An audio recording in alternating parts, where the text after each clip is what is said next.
de la mediación, de la psicología y de una persona que ha pasado por esa situación. Será aquí en Terapia, en este espacio para la psicología en vivo.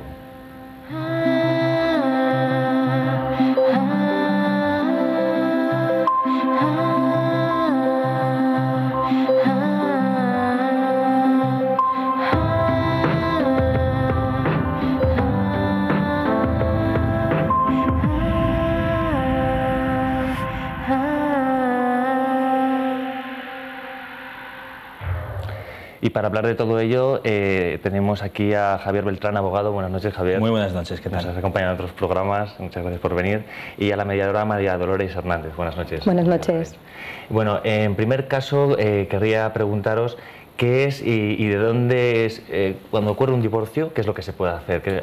Cuando yo me planteo voy a llegar a tomar este paso tan complicado, ¿no? ¿Qué es lo que tengo que hacer? ¿Dónde tengo que informarme? Claro, desgraciadamente, llegado ya el momento, como nosotros decimos, cuando verdaderamente ya las partes han tomado, uno de los dos, la decisión de divorciarse, lo primero es siempre ir a asesorarse al abogado, directamente, plantearle cuáles son la serie de problemas que vas a tener más o menos. Nosotros provocamos casi siempre, ¿verdad?, que intenten venir los dos. Es complicado porque ya de por sí el divorcio es un problema, entonces procuran tener cada uno un abogado distinto, pero lo primero que procuramos es que se asesoren conforme a todas las cosas que ellos quieran preparar para que luego sean reguladas. Y luego hay muchos términos legales que a veces pues las personas que no somos expertas en el tema no los conocemos. Por ejemplo, está el enfoque judicial o extrajudicial, el pacto de relaciones familiares, los convenios reguladores, todo esto que así a primera vista puede dar un poco de miedo. ¿Qué es?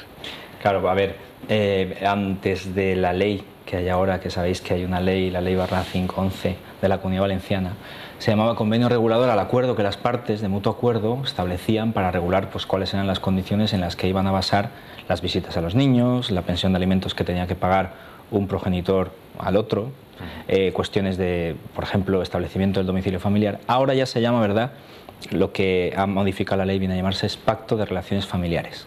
Y en este tema, antes de llegar a este pacto, incluso cuando ya nos hemos metido en la negociación del pacto, lo que se está imponiendo por parte de los juzgados, que ahora comentará María Dolores, es el intento de mediación. En esa mediación, ¿verdad?, se puede lograr ese pacto, creo.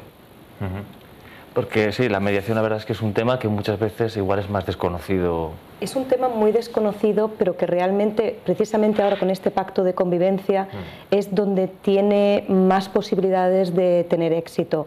Porque lo que suele ocurrir normalmente cuando hay un conflicto, que se produce un divorcio, es que la gente, como tiene un contenido muy emocional, está siempre pensando en las cosas de pasado, en lo negativo, y si nosotros nos metemos en un procedimiento judicial, eso cada vez va subiendo en escalada.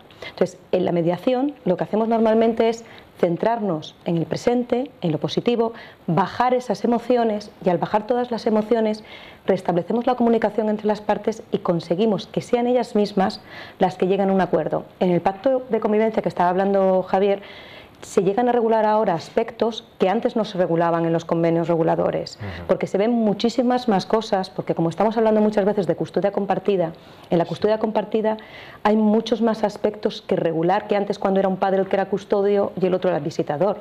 Entonces, poder resolver todas esas cosas, porque cuando se produce una ruptura de una pareja normalmente es porque no hay comunicación, está claro, ¿no? No es porque se lleven muy bien, que a veces ocurre, pocas, pero a veces ocurre. Entonces, en la mediación, que estás asistido por un mediador que es una persona imparcial, que es un tercero, que además nosotros decimos siempre somos imparciales, neutrales, no asesoramos, para eso están los abogados. O sea, el hecho de que exista una mediación no va a implicar nunca que no va a existir un abogado, porque el mediador nunca puede asesorar a las partes. Claro, de hecho nosotros haríamos, una vez la mediadora provocada, volviendo a hablar del convenio, del pacto este, que de alguna manera ya se establezca cuál es lo que ellos van a regular, nosotros le daríamos la forma para acudir al juzgado. Entendemos, nosotros proponemos siempre que sea de mutuo acuerdo. Sí. Entonces vemos que la mediación es un apartado que seguramente tiene que ir poco a poco cogiendo un poco más de fuerza y protagonismo. Se va a imponer, ¿no? se va a imponer. Realmente, aunque parezca mentira, nosotros tenemos una ley en la Comunidad Valenciana que es del 2001.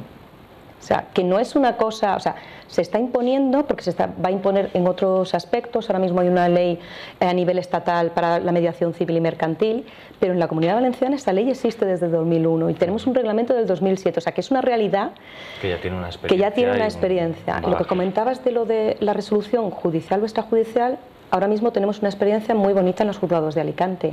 Y es que gracias a las juezas de familia de los juzgados de Alicante hay un proyecto piloto en que se está haciendo mediación intrajudicial. ¿Esto qué es? Pues eso es más difícil, pero también más bonito. Es más difícil porque no es lo mismo si yo, por ejemplo, Javier me manda a alguien para decirme, mira, Dolores, tengo una pareja, han venido a mí, tienen una serie de conflictos, interven tú como mediadora e intenta llegar tú al acuerdo final que luego él lo convertiría. Bueno, normalmente, como las partes aún no han visto las posiciones representadas por los letrados en los escritos, que parece que es ya algo más, es menos violento y a lo mejor no ha subido tanto el conflicto. Pero cuando lo hacemos en el juzgado es cuando ya un abogado ha metido la demanda y ya ha dicho lo que te dice la parte, pero en sus términos jurídicos parece como más crudos. Sí. Y el otro abogado normalmente ya ha contestado la demanda. Entonces las posiciones de las partes están como más enquistadas. Entonces, ahí las juezas de familia lo que están haciendo es derivar al servicio de mediación que hay en los juzgados, que está por el Colegio de Abogados de Alicante, lo formamos mediadores del Colegio de Abogados de Alicante, entonces intervenimos en ese momento. Para desenquistar. Claro. Verdaderamente es que a veces es así, ¿no? ¿Y cuándo hay hijos? Que eso me imagino que es uno de los casos, una de las situaciones más complicadas. Eso es tremendo. Lo primero que hacemos cuando, además lo comentabas de otros programas, lo primero que hacemos es intentar siempre convencer al cliente que el divorcio o la separación tiene que ser de mutuo acuerdo en beneficio siempre de los menores. Nosotros provocamos siempre de verdad que se conciencien verdaderamente que al final los niños van a ser más mayores, van a crecer y que tienen que hacer todos los arreglos posibles, judiciales, extrajudiciales, de mediación, con psicólogos, para que los menores no noten esta separación que va a provocar, sobre todo si son menores de 6 años, un cambio muy importante en sus vidas, muy importante. ¿Es cierto, pensáis, que en estas situaciones se prioriza uno de los géneros? Porque este es un tema delicado, pero también muchas veces con lógica. ¿Con defensa te refieres a si se prevalece más a...? Sí, si se prevalece pues puede más ser a la mujer, más puede al ser hombre. que antes sí. Es decir, normalmente el acceso laboral o el acceso económico, si me permites la expresión, de la mujer era más complicado, pero ahora, verdad que sí que nos encontramos más igualdad, sobre todo de ingresos económicos que permiten que sean las dos partes quienes se ocupen. Pero sí que es verdad que hasta, por ejemplo, el 2005 se daba prioridad siempre a que, por ejemplo, la guardia y custodia fuera para la madre y se le pactaban o se le decretaban visitas al padre, que es lo que ha provocado un revuelo tremendo en la sociedad con estas asociaciones de padres con derecho a pedir la custodia, que finalmente ha provocado una ley. Claro, pero es que ahora mismo piensa que con la ley de custodia compartida, por lo menos en los juzgados de Alicante, lo que está ocurriendo es justo al revés. Se está aplicando esa ley de custodia compartida y se está dando la custodia compartida a ambos progenitores. No está habiendo ahí prevalencia de género. O sea que en este momento ya se está... Ya empieza a haber un cambio muy importante. Muy importante. Además, no es automático, pero empieza a ser casi automático, porque efectivamente es una ley, tiene rango de ley y se tiene que aplicar. Otra cosa es que en su caso su señoría decida, por criterios que ha visto, por